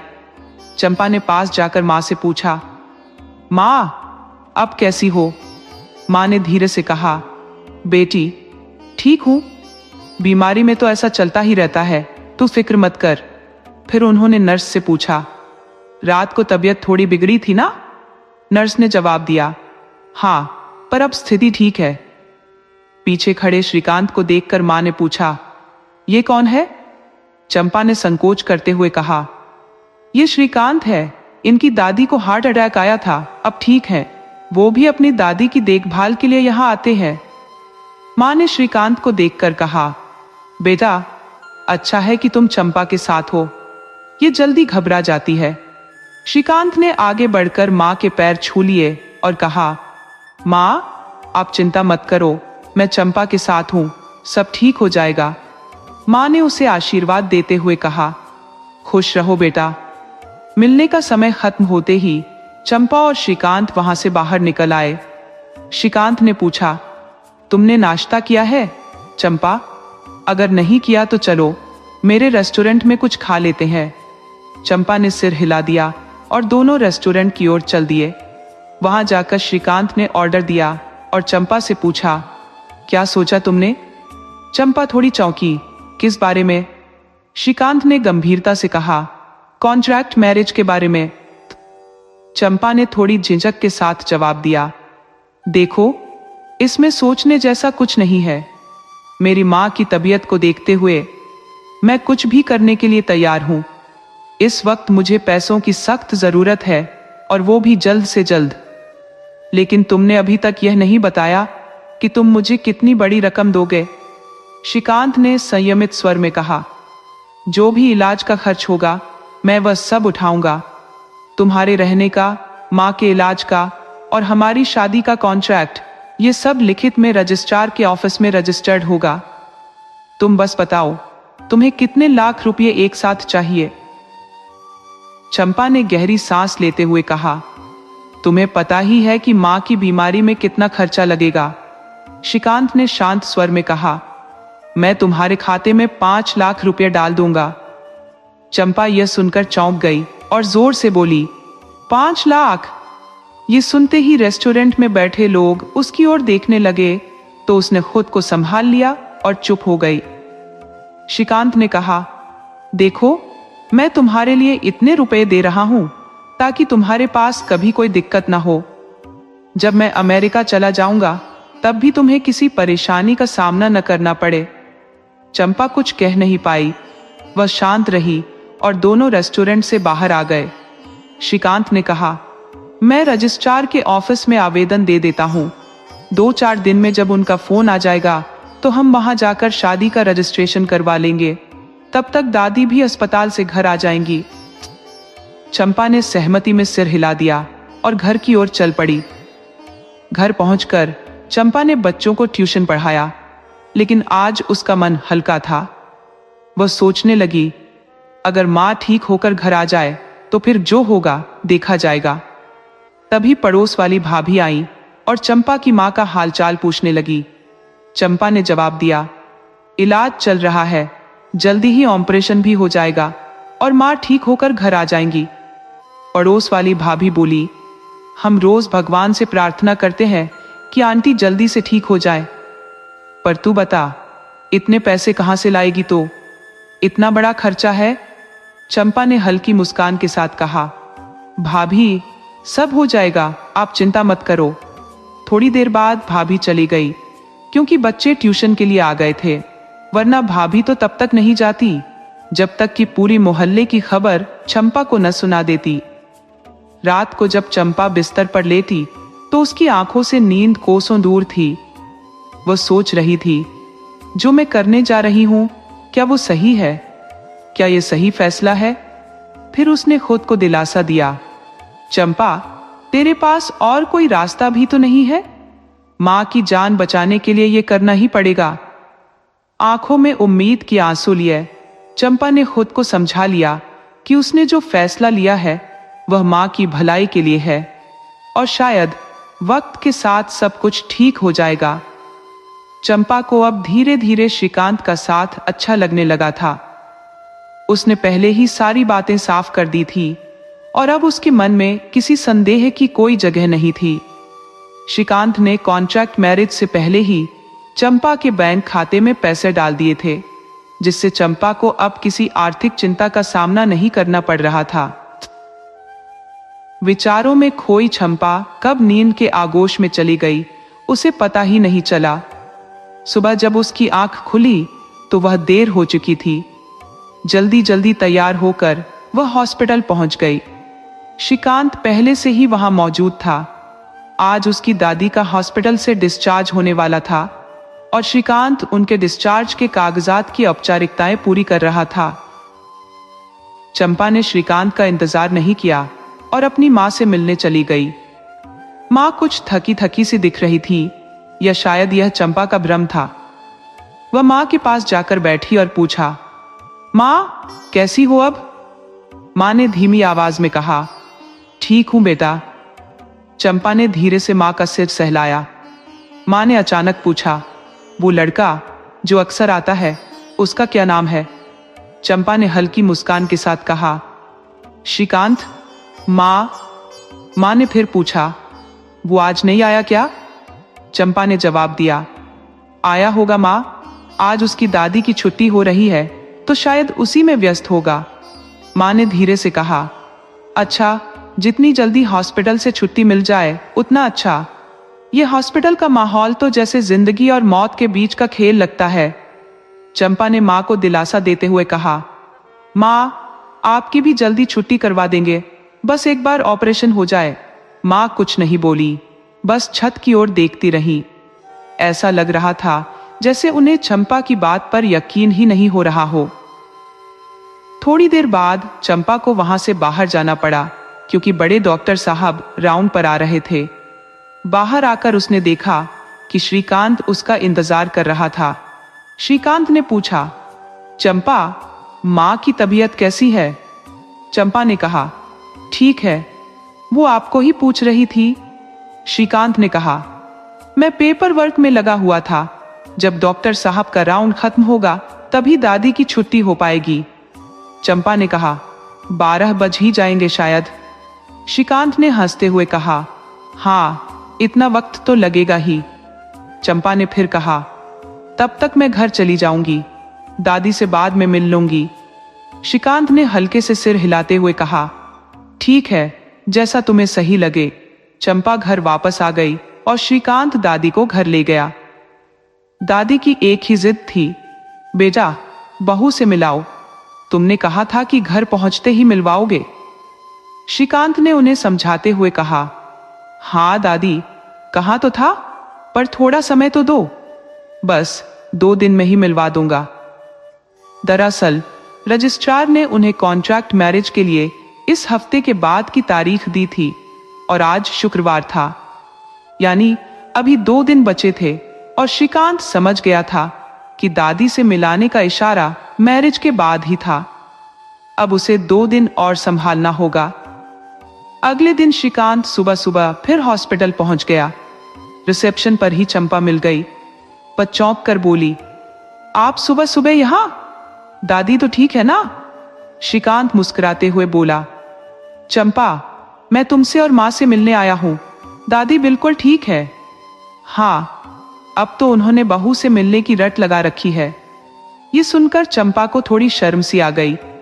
दोनों माँ के वार्ड में गए तो माँ उन्हें देखकर मुस्कुरा उठी, बोली, अच्छा हुआ तुम लोग आ गए, मैं तो तुम दोनों को ही याद कर रही थी। श्रीकांत ने आगे बढ़कर माँ के पैर छुए और चंपा माँ के गले लग गई। माँ ने आशीर्वाद देते हुए कहा, सदा खुश रहो मेरी बच्ची और बेटा। जब से तुम श्रीकांत से मिली हो, मुझे इस बात की तसल्ली हो गई है कि तुम अकेली नहीं हो।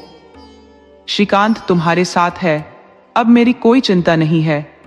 श्रीकांत ने मुस्कुराते हुए कहा, माँ जी, आप अपनी सेहत की चिंता करो, जल्दी ठीक होकर घर आओ। माँ ने हल्के से कहा, बेटा, मैं तो यही चाहती हूँ, पर ऊपर वाले की मर्जी ही सबसे बड़ी है। चंपा ने माँ को दिलासा देते हुए कहा, माँ, उसकी भी यही मर्जी होगी कि आप जल्दी से ठीक होकर वापस मेरे पास आओ। मिलने का समय खत्म होते ही दोनों बाहर आ गए। श्रीकांत ने कहा, चंपा, चलो आज मैं तुम्हारे लिए कुछ कपड़े खरीदता हूं। चंपा ने चौंक कर पूछा, क्यों? मेरे पास तो कपड़े हैं।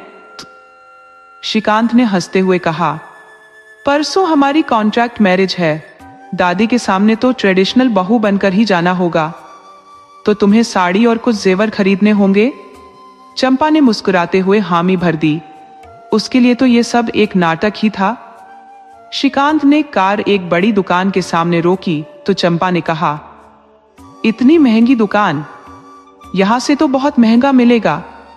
श्रीकांत ने कहा, चंपा, कीमत की चिंता मत करो, बस अपनी पसंद के कपड़े खरीद लो, कुछ ऐसे जोड़े जो दादी के सामने पहन सको। चंपा ने हंसते हुए सिर हिलाया और दोनों दुकान के अंदर चले गए। चंपा ने कपड़े खरीदने के बाद घर की ओर रुख किया। समय का पता नहीं चला था, ट्यूशन के बच्चे पहले से ही आ चुके थे।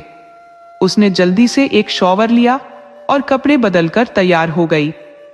हॉस्पिटल से लौटने के बाद उसे बच्चों के पास आने में देर नहीं करनी चाहिए थी। जब बच्चे चले गए तो चंपा की माँ की सहेली उनके हालचाल पूछने के लिए चंपा के पास आई। चंपा ने उनका स्वागत किया और नमस्ते कहकर उन्हें अपने पास बिठाया। उसने उनके लिए चाय बनाई और फिर खुद भी उनके पास बैठ गई।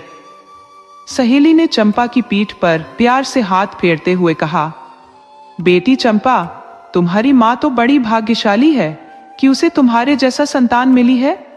तुम तो सच में बड़ी साहसी हो, सब कुछ अकेले ही झेल रही हो।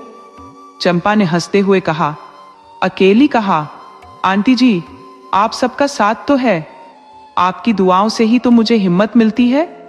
आंटी ने आशीर्वाद देते हुए कहा, इस बार जल्दी से तुम्हारी माँ ठीक होकर घर आ जाए, बस यही कामना है। उनके जाने के बाद चंपा सोचने लगी, आंटी जी मुझसे और माँ से कितना प्रेम करती हैं, लेकिन जब उन्हें मेरे कॉन्ट्रैक्ट मैरिज के बारे में पता चलेगा तो वे क्या सोचेंगी। फिर उसने अपने विचारों को झटकते हुए सोने की कोशिश की, लेकिन उन चिंताओं से उसका पीछा छूटना मुश्किल था। रात भर उसकी नींद उड़ी रही। उसे अपने बचपन का वह चुलबुला रूप याद आ रहा था, जब वह माँ से हर छोटी बड़ी चीज की जिद करती थी। अच्छे कपड़े पहनना, सहेलियों के साथ घूमना फिरना, सब कुछ करना चाहती थी।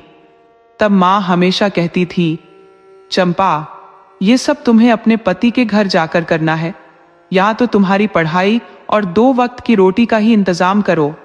चंपा हंसकर कहती, हाँ माँ, वो तो मेरा राजकुमार होगा जो मेरे सारे खर्चे उठा लेगा। माँ मुस्कुराकर कहती, भाग्य का क्या पता, सच में कोई राजकुमार मिल जाए। चंपा थोड़ी नाराजगी से कहती, हाँ माँ, मेरी तो इतनी अच्छी किस्मत है।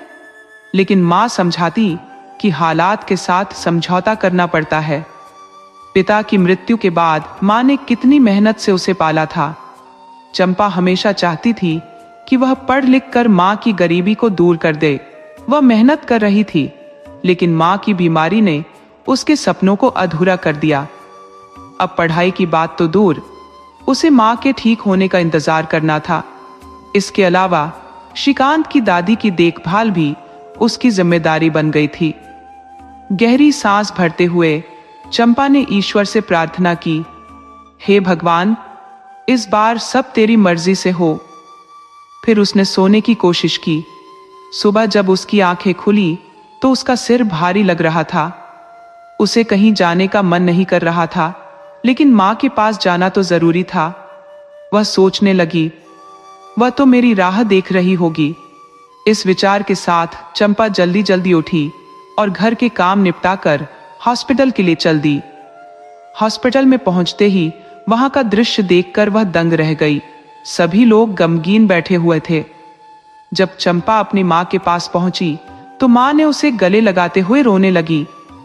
चंपा, मुझे अस्पताल से ले चल बेटा, यहां मेरा मन नहीं लग रहा। चंपा ने पूछा, क्या हुआ मां?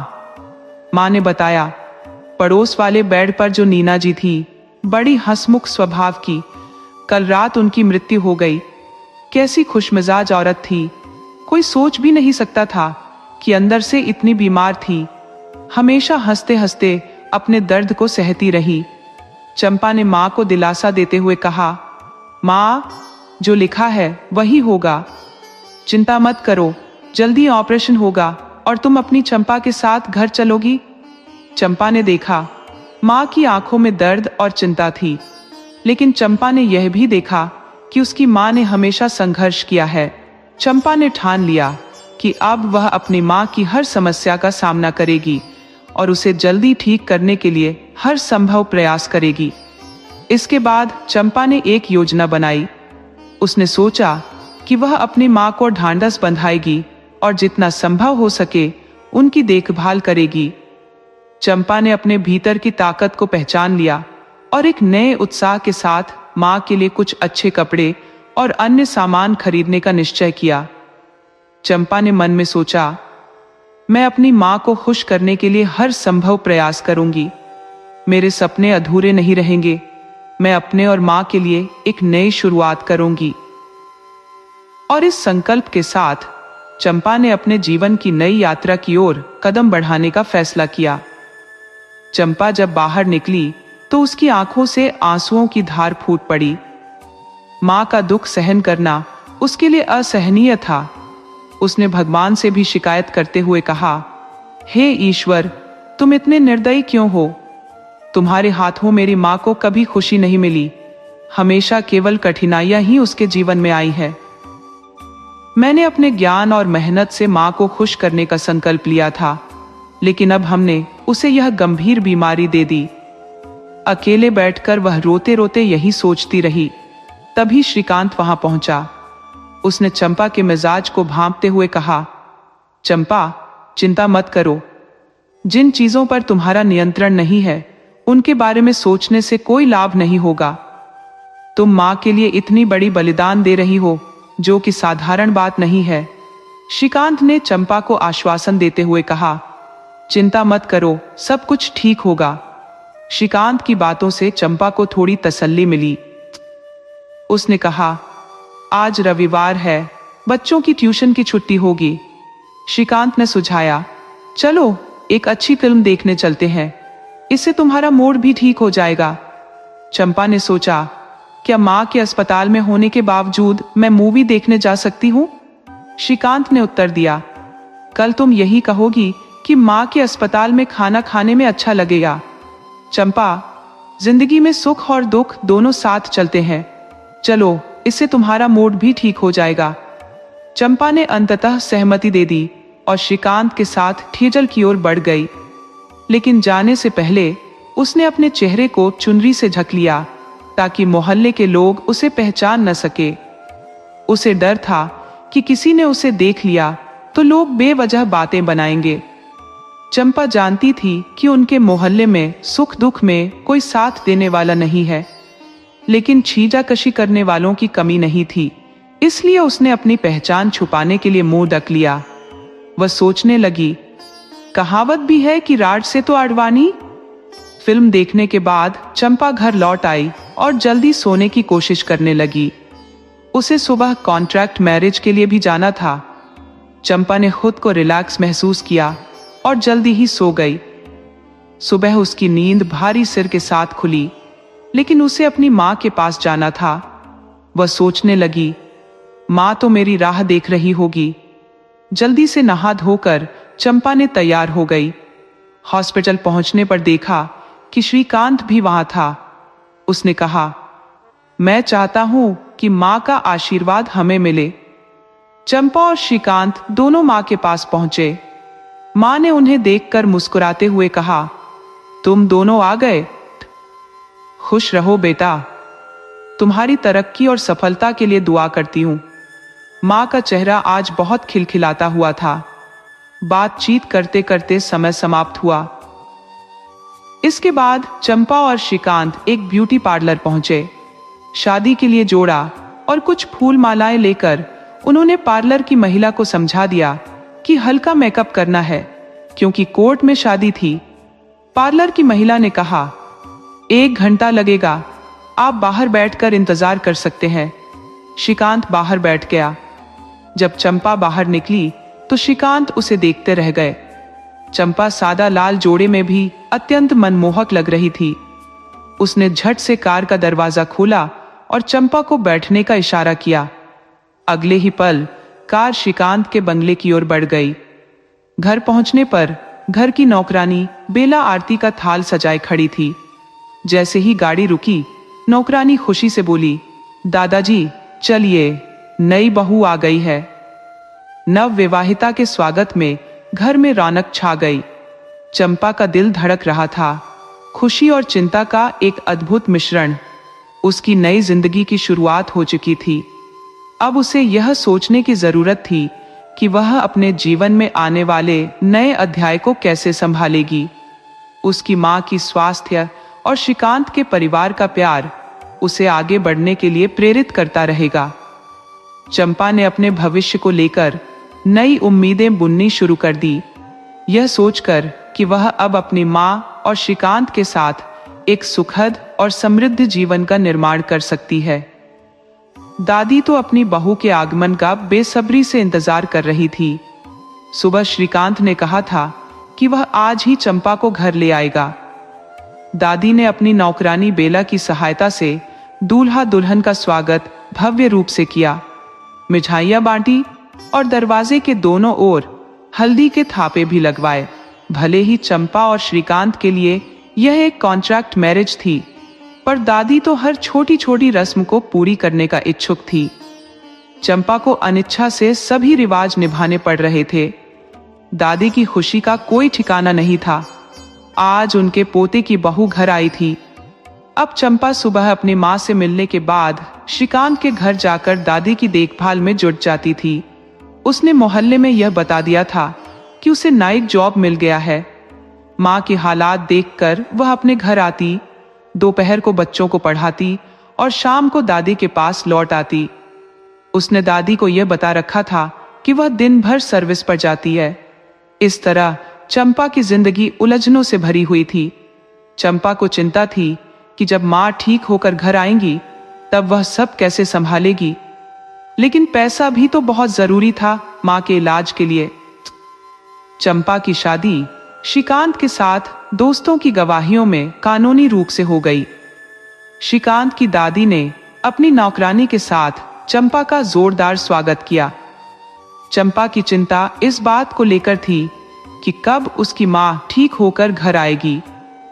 जब दादी ने रस्मों के बाद चंपा को आराम करने के लिए कहा, तब चंपा थकावट से भरी हुई थी।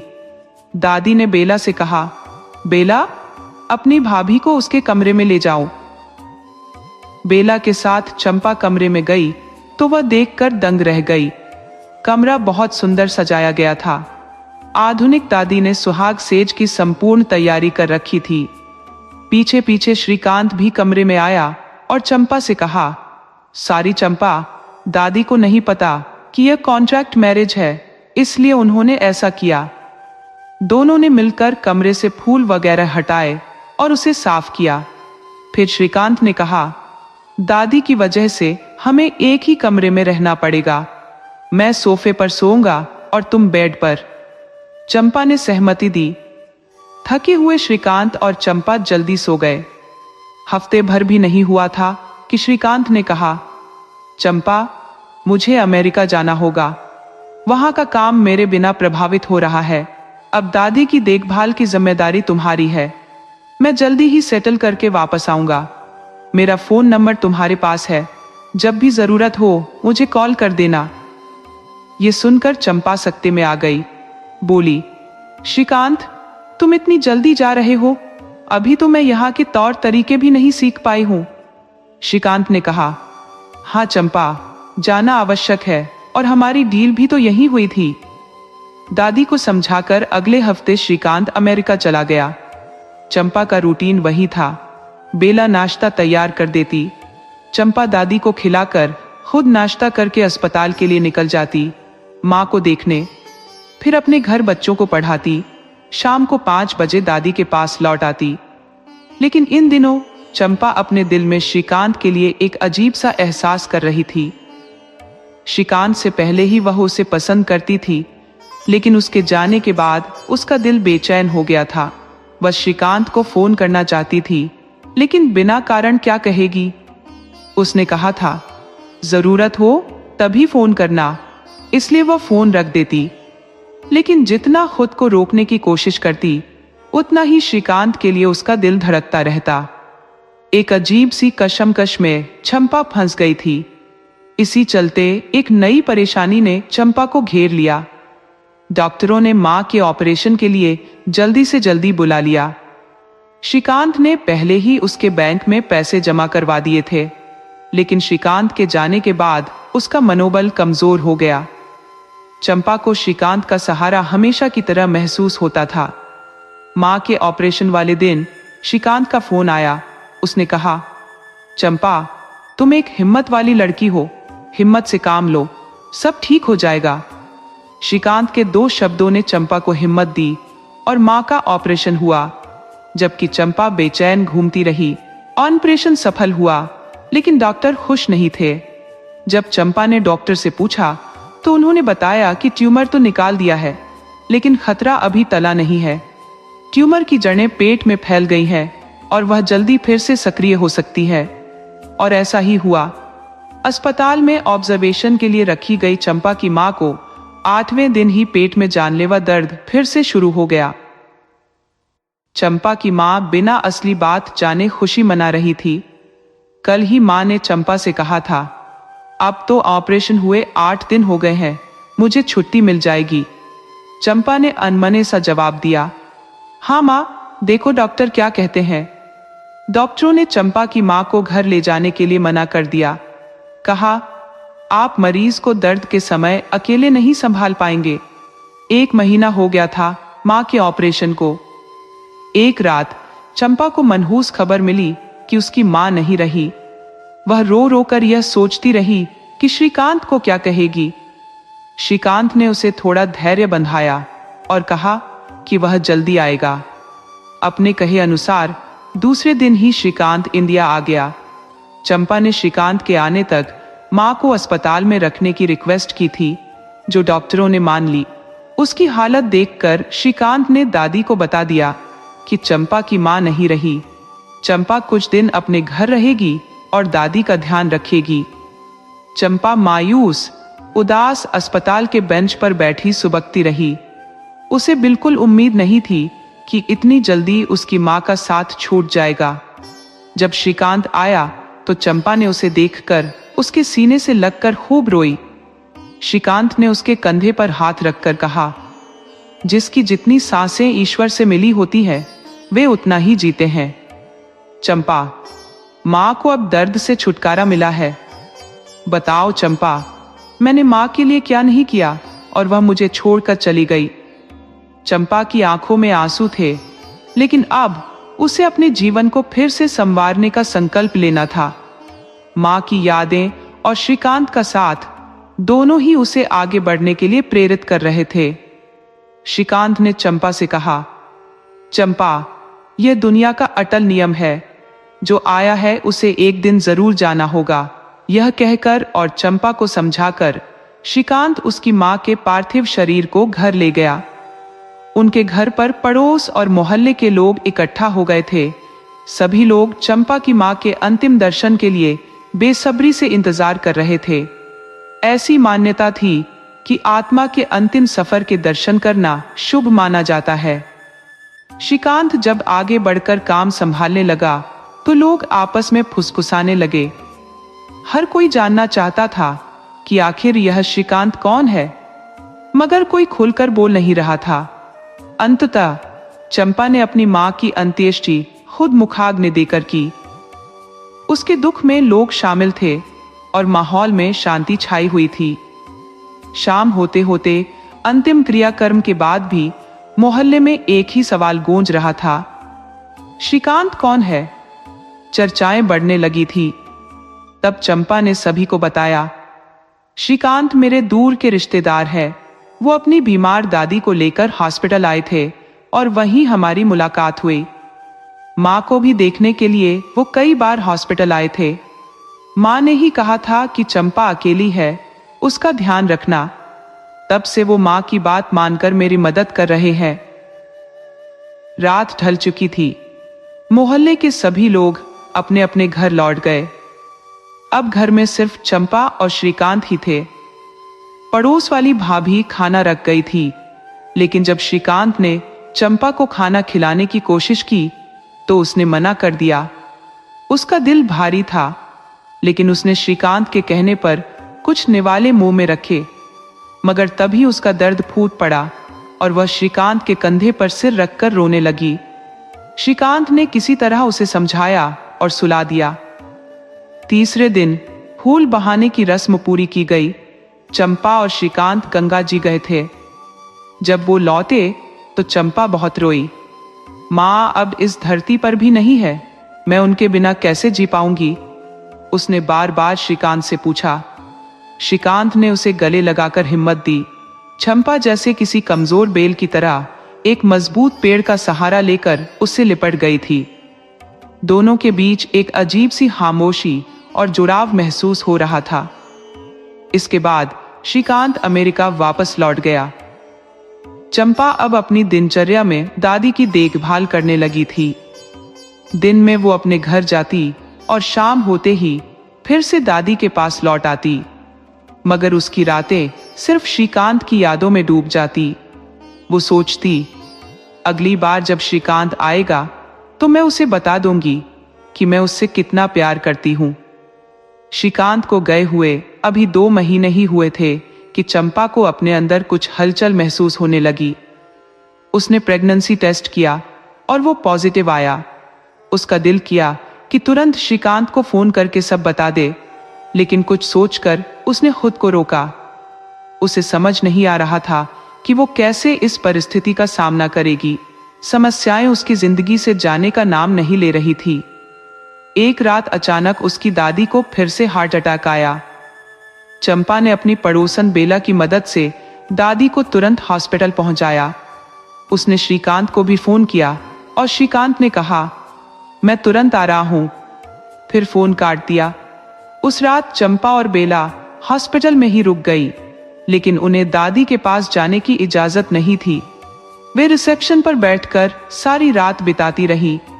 अगले दिन श्रीकांत सीधा एयरपोर्ट से हॉस्पिटल पहुंचा।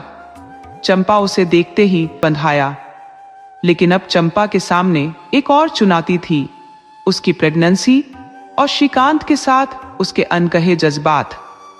श्रीकांत ने चंपा से गंभीर स्वर में कहा, तुमने बहुत साहस दिखाया चंपा। अच्छा हुआ जो समय रहते दादी को हॉस्पिटल पहुंचा दिया। इसके बाद श्रीकांत इमरजेंसी वार्ड में गया, जहां दादी को वेंटिलेटर पर रखा गया था। दादी की हालत बहुत नाजुक थी। श्रीकांत ने उनके ठंडे होते हाथ को थामकर पुकारा, दादी, मैं आ गया हूं। उसकी आवाज सुनकर दादी ने धीरे से अपनी आंखें खोली, मगर फिर वे बंद हो गई। एक पल में जैसे उनका हाथ श्रीकांत की पकड़ से छूट गया। श्रीकांत ने तुरंत डॉक्टर को बुलाया, जिसने दादी की जांच करने के बाद कहा, अब वे नहीं रहीं। दादी का पार्थिव शरीर घर ले जाया गया और चंपा पर जैसे दुखों का पहाड़ टूट पड़ा। पहले मां का जाना और अब दादी की विदाई। उसका मन तो जैसे टूट ही गया। रोते रोते उसकी रात बीत गई और घर में मातम का माहौल छा गया था। हिंदू धर्म के कुछ रीति रिवाजों के अनुसार सूर्यास्त के बाद अंत्येष्टि नहीं की जाती, इसलिए दादी का शरीर कोल्ड स्टोरेज में रखा गया। मोहल्ले और आसपास के कुछ लोग रात में शोक व्यक्त करने आए, लेकिन अधिकतर लोग सुबह का इंतजार कर रहे थे। चंपा और उसकी पड़ोसी बेला रात भर जागती रही, पर चंपा के मन में एक सवाल गूंज रहा था, आखिर इतनी देरी क्यों हो रही है? दोपहर होते होते जब अभी भी तैयारी पूरी नहीं हुई थी, तो चंपा ने परेशान होकर बेला से पूछा, बेला, किस बात का इंतजार है? कौन आने वाला है? बेला ने कहा, सुनने में आ रहा है कि कोई खास मेहमान आ रहे हैं, शायद उन्हीं का इंतजार हो रहा है। चंपा सोच में पड़ गई, ऐसा कौन आ रहा है जिसके लिए इतनी देर की जा रही है? तभी घर के बाहर एक बड़ी सफेद गाड़ी आकर रुकी और उसमें से एक गोरी औरत और दो छोटी छोटी लड़कियां उतरी। लड़कियां दौड़कर दादी के शरीर से लिपट गई, देर देर चिल्लाते हुए। ये सब देखकर चंपा हैरान रह गई, क्योंकि ये लड़कियां श्रीकांत की बेटियां थीं। सच तो यह था कि श्रीकांत पहले से शादीशुदा था और वह गोरी औरत उसकी पत्नी थी। ये देख चंपा के दिल में चुपचाप पल रही भावनाओं का सैलाब उमड़ पड़ा, मगर उसने कभी श्रीकांत से इस बारे में कोई बात नहीं की थी। वो गोरी औरत, जो शायद श्रीकांत की पत्नी थी, उसके पास आकर बोली, हाँ हनी, सब ठीक हो जाएगा। यह दृश्य चंपा से और देखा नहीं गया। उसकी तबीयत बिगड़ने लगी और वह अपने कमरे में चली गई। थोड़ी देर बाद बेला उसके पास आई और कहा, भाभी, आपको यह कमरा खाली करना पड़ेगा। साहब ने कहा है कि गोरी, मैं और उनके बच्चे यहां रहेंगे, आप दूसरे कमरे में चली जाए। चंपा ने बिना कुछ कहे बेला की बात मान ली। उसे समझ आ गया था कि अब उसकी यहां कोई जरूरत नहीं रही, क्योंकि दादी के साथ ही उसका कॉन्ट्रैक्ट भी खत्म हो चुका था। चुपचाप वह दूसरे कमरे में चली गई और श्रीकांत को कुछ भी बताना अब उसे बेमानी लग रहा था। अंत्येष्टि के बाद चंपा ने श्रीकांत से घर जाने की इजाजत मांगी। श्रीकांत ने अपनी पत्नी से चंपा का परिचय एक दोस्त के रूप में कराया और कहा, ठीक है, मैं घर आकर तुमसे मिलूंगा। ऐसा लगा कि श्रीकांत अब नहीं चाहता कि उसकी पत्नी और चंपा एक ही छत के नीचे रहे। चंपा अपने घर चली गई, मगर उसके दिल में कई सवाल थे। बेला को भी चंपा का इस तरह अचानक चले जाना ठीक नहीं लग रहा था।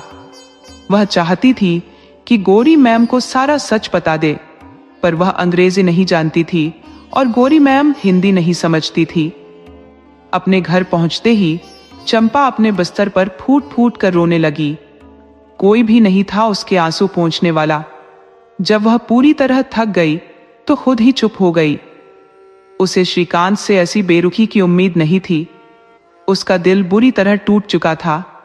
वह सोच रही थी, अगर कोई जानवर भी पालता है तो उससे भी लगाव हो जाता है। फिर यह तो इंसानी रिश्ता था। माना कि हमारा रिश्ता सिर्फ एक कॉन्ट्रैक्ट पर आधारित था, पर इतनी बेरहमी तो किसी से भी नहीं होनी चाहिए। श्रीकांत ने मुझे एक बार भी रोकने की कोशिश नहीं की। उसने तो मुझे अपनी पत्नी से ऐसे मिलवाया जैसे मैं कोई अजनबी हूं। चंपा के दिमाग में सारी बातें एक के बाद एक घूमने लगी। उसने सोचा, अब श्रीकांत को मेरी प्रेगनेंसी के बारे में बताने का कोई फायदा नहीं है। वह कॉन्ट्रैक्ट पेपर दिखाकर कहेगा कि जो भी हुआ वह हमारी मर्जी से था। अगर मैं कोर्ट में जाऊंगी तो शायद वह बच्चे का खर्चा देने को तैयार हो जाएगा, मगर मैं उससे प्यार करने लगी हूं। मैं यह सब सहन कर लूंगी। अब सब खत्म हो गया है। अगली सुबह जब चंपा उठी, उसकी आंखें सूजी हुई थी। उसने सोचा, शायद श्रीकांत का फोन आएगा, मगर दिन के 3 बज चुके थे और कोई कॉल नहीं आया। उसका दिल बेचैन हो रहा था, जैसे उसने खुद को कभी इतना कमजोर महसूस नहीं किया था।